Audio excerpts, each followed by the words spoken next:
Il s'est passé quelque chose de très grave, l'heure est grave et il faut en parler. Il faut en parler. J'ai pas envie de parler de la défaite contre Tottenham. D'ailleurs, hier vous avez vu, j'ai pas fait de vidéo parce qu'en fait le sujet n'était pas dans un.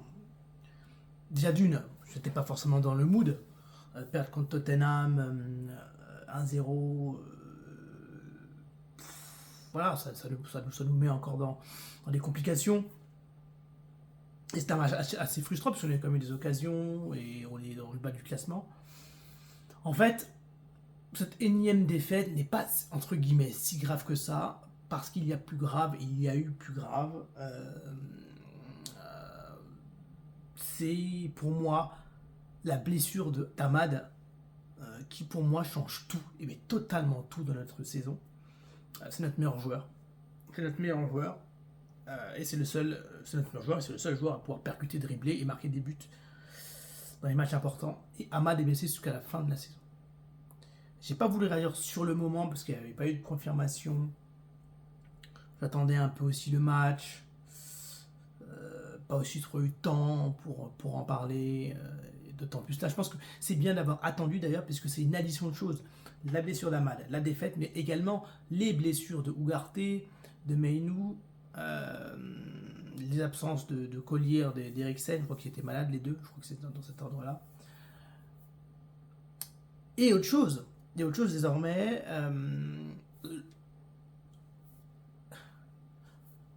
Amorim Out commence à grandir, le côté, la défiance vis-à-vis de notre coach. Et il y a également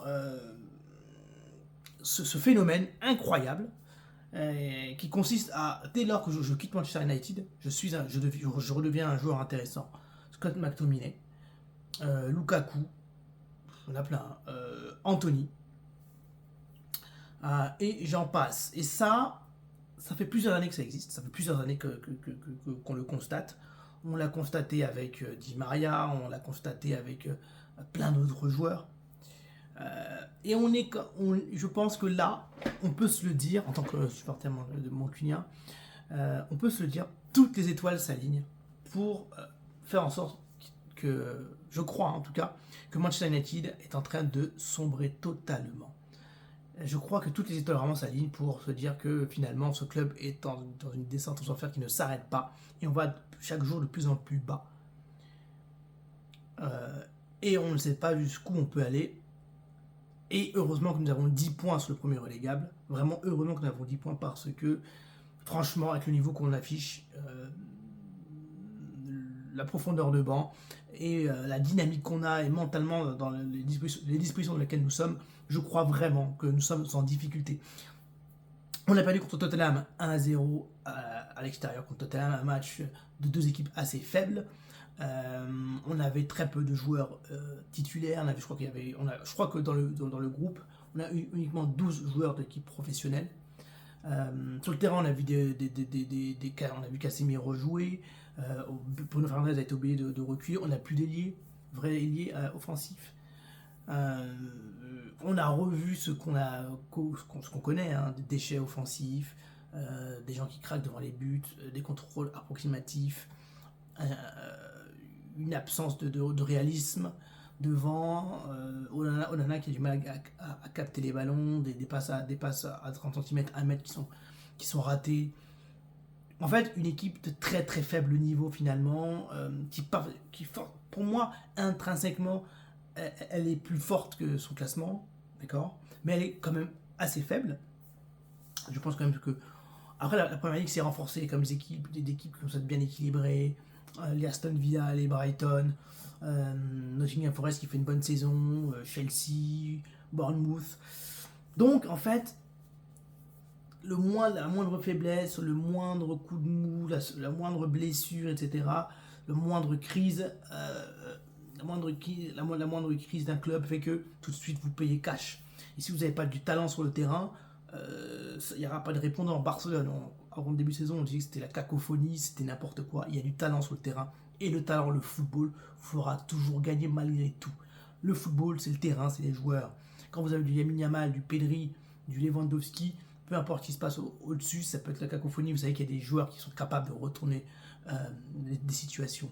Nous, c'est compliqué, le club, c'est compliqué, la structure est compliquée. Sur le terrain, on n'a pas des joueurs qui, malgré tout, malgré la tempête, peuvent retourner des matchs, peuvent retourner la situation et faire en sorte qu'on ne pense plus à l'arrière-cuisine, mais qu'on pense uniquement au terrain. Ahmad était l'un des joueurs qui était capable de faire oublier tout ça, marquer des buts importants, dribbler, faire des passes, percuter, apporter un peu de frisson, du plaisir. Le gars ne va plus jouer.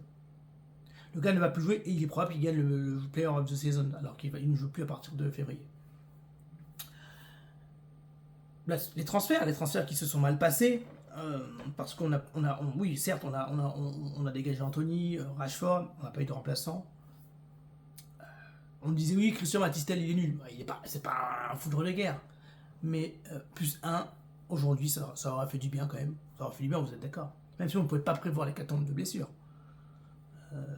Mais quand même, force est de constater qu'on avait quand même Ahmad, Garnacho, Anthony et Rashford étaient partis. Donc on pouvait se dire, oui, on a pris Patrick Dorgu, très bien, très bon investissement, bon joueur, mais il fallait faire quelque chose de plus, je pense. La défaite contre Tottenham est plutôt logique, même si on a eu des bonnes occasions, on s'est bien débrouillé. Il y a eu quand même une âme dans cette équipe, il y a eu des choses qui ont été tentées, Garnacho a eu beaucoup d'occasions, il y a quand même eu la faiblesse devant le but. Rasmus Højlund a eu des occasions pas franches, en tout cas il s'est procuré des occasions. Zirkzee a fait l'un de ses meilleurs matchs, ce qui est triste à dire quand même, parce qu'on l'a perdu, et ça arrive à ce moment-là. Patrick Dorgu est un bon joueur, on l'a vu, on en a, je sais pas si j'avais est-ce qu'il est vraiment coupable? Il faut suivre aussi ses occasions. On a vu deux équipes malades, totalement Manchester United, c'est deux équipes malades, c'est deux équipes malades qui sont en Europa League et qui veulent la gagner pour éventuellement jouer la Ligue des Champions. Et là, c'est un autre sujet. C'est un autre sujet parce que moi, honnêtement, avec Ahmad, Meinou, Ugarte, etc., on pouvait peut-être penser qu'on pouvait gagner l'Europa League. Alors déjà, c'était pas sûr.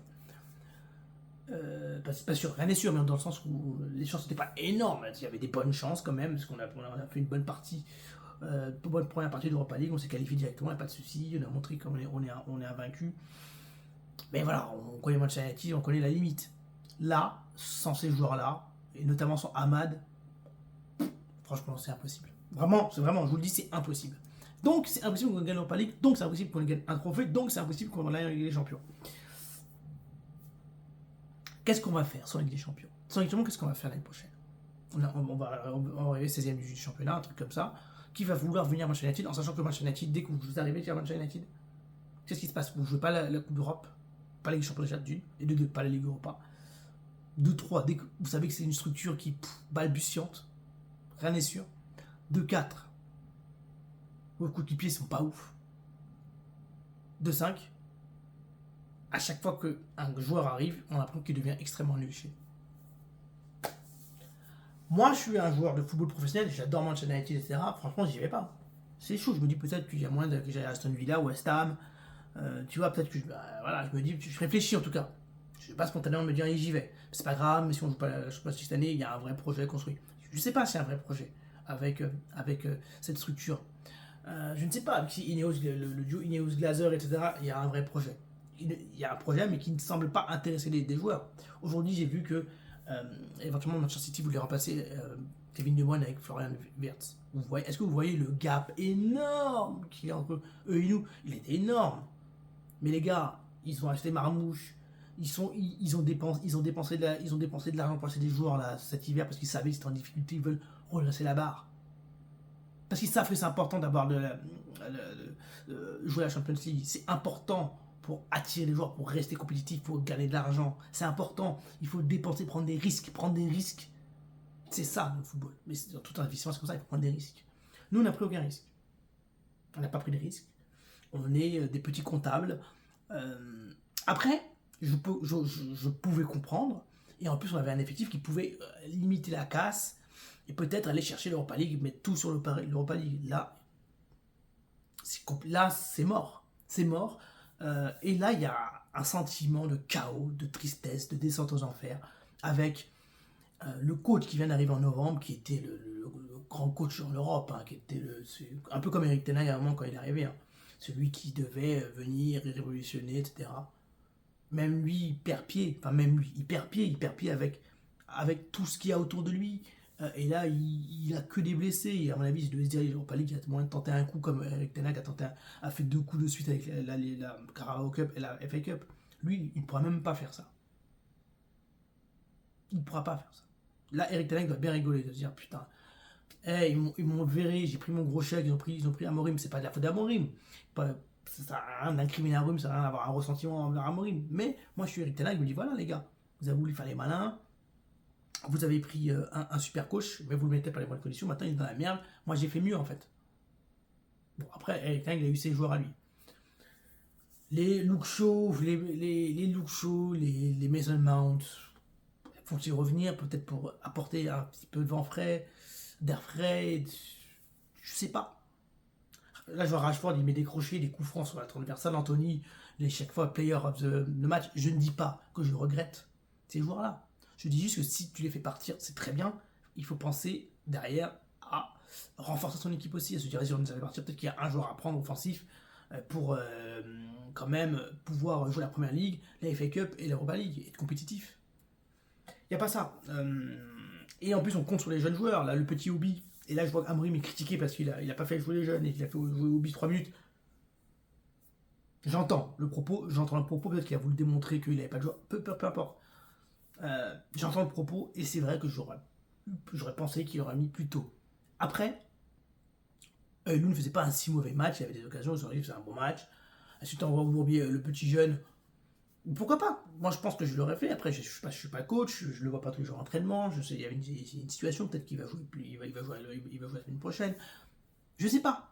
Mais en tout cas, c'est vrai que Amorim commence à être pointu du doigt parce que, ça, entre guillemets, sa rigidité, parce qu'il veut garder toujours la même composition, parce que je comprends, je vois le point, mais on ne peut pas, pour moi, remettre en question Amorim dans le sens, quand je dis remettre en question Amorim, dans le sens vouloir qu'il parte. On peut critiquer ses choix, on peut dire qu'il peut faire ceci, cela, mais je ne pense pas qu'il faille aujourd'hui commencer une espèce de lobbying autour de Amorim n'est pas l'homme de la situation. Il est jeune, il vient d'arriver, il est vraiment en novembre. Il a hérité d'une équipe qui était assez pauvre, d'une situation compliquée. Au-dessus de lui, c'est compliqué. Autour de lui, c'est compliqué. Sur le terrain, des blessés.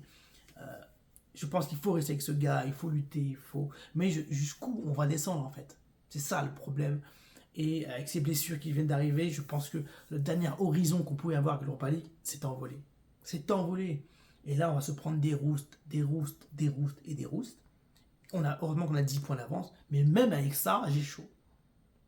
Et peut-être que l'année prochaine, là, en septembre, je vais vous faire des vidéos, on est en championship. Vous ne serez plus là, vous. C'est bon, ciao. Je vais écouter un gars qui parle d'une équipe en championship. Déjà que là, c'est bancal. Donc voilà, pour moi, c'est un moment triste, un moment grave dans l'histoire de Manchester United. Et je pense vraiment peut-être qu'on assiste à la déchéance d'un club. Il y a des clubs comme ça qui disparaissent. Nottingham Forest, par exemple, avait disparu à un moment. Saint-Etienne avait disparu en France, avait disparu. Stade de Reims avait disparu aussi. Donc, des grands clubs comme ça, des trucs, il y en a qui disparaissent comme ça. Ça existe. Donc, honnêtement, je pense qu'on va serrer les fesses. On va avoir du mal. Ça va être très très très compliqué. Et parler du match de Tottenham, ça n'a pas forcément d'intérêt. Il faut en parler on est dans un moment très grave, très dur, très compliqué. Et franchement, je ne sais pas jusqu'où on va descendre. Je ne sais pas jusqu'où ça va aller, cette descente aux enfers. C'est ça qui m'inquiète. Jusqu'où on peut aller. La Championship nous regarde. Je crois en plus rien, j'ai même plus le goût à regarder Manchester United. Je sais pas comment on va faire. Mais il faut y croire. Et si on arrive quand même à résister, à tenir, à faire quelques bons résultats, même ça, en été, qu'est-ce qui va se passer? Qu'est-ce qu'on va faire?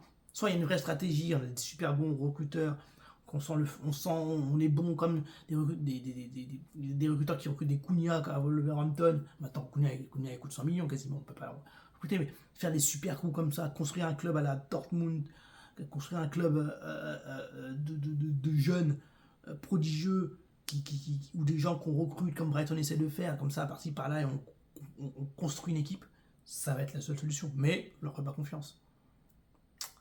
Voilà. Les jours sombres arrivent, encore plus sombres que ceux à quoi on s'attendait. Et ces jours sombres doivent être combattus par notre meilleur joueur, Bruno Fernandes. C'est ça en fait, on se dit. C'est Bruno Fernandes qui doit nous sauver. C'est un très bon joueur. Mais c'est lui qui doit nous sauver. Ça dit tout.